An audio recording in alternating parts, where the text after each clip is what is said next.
मी आज कच्च्या गऱ्यांची भाजी बनवणार आहे। त्याच्यासाठी एक आपण बाजारातून फणस आणतो ना, तेव्हा कधी कधी कच्चे निघतात। मग त्याचा काय उपयोग करायचा तर आपण त्याची भाजी करू शकतो।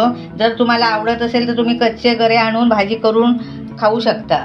त्याच्यासाठी मी आता हे गॅस चालू केलेला आहे, तेल तापत ठेवलेलं आहे। मी 2 चमचे तेल घेतलेले आहे, मीडियम चमचे। मी आता फोडणीची तयारी करते। राई टाकते मी फोडणीत।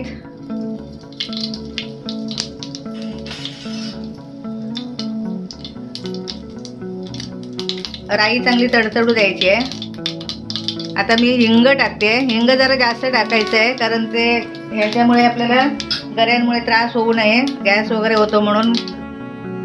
आता मी जिऱ्याचं पूड टाकली आहे थोडी। आपल्याला गरम मसाला हवा असेल तरच टाकू शकता तुम्ही, मी थोडासा टाकलेला आहे। मी आता मसाला टाकते आपला घरगुती, 1 चमचा घेतलेला आहे। हे बघा, ही आता फोडणी चांगली झालेली आहे। मी आता याच्यामध्ये गरे टाकते।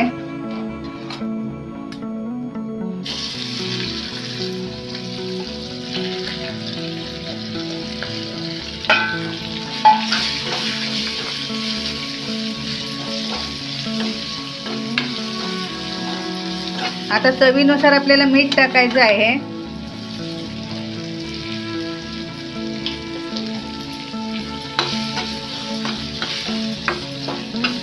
जर तुम्हाला याच्यामध्ये गूळ आवडत असेल तर तुम्ही गूळ घालू शकता, चव चांगली येते। म्हणजे गोडूस हवे असतील तर।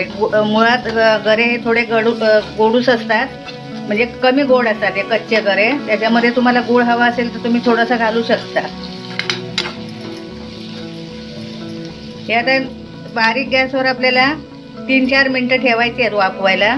पाणी नाही टाकायचं आपल्याला याच्यामध्ये, झाकण लावून ठेवायचं आहे। आता मी आता बघते भाजी झाली आहे का।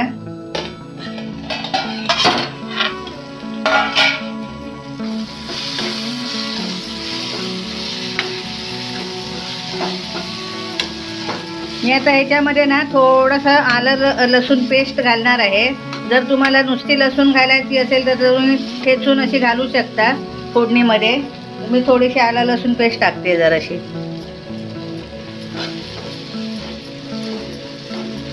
हे बघा, छानपैकी होत आली आहे भाजी,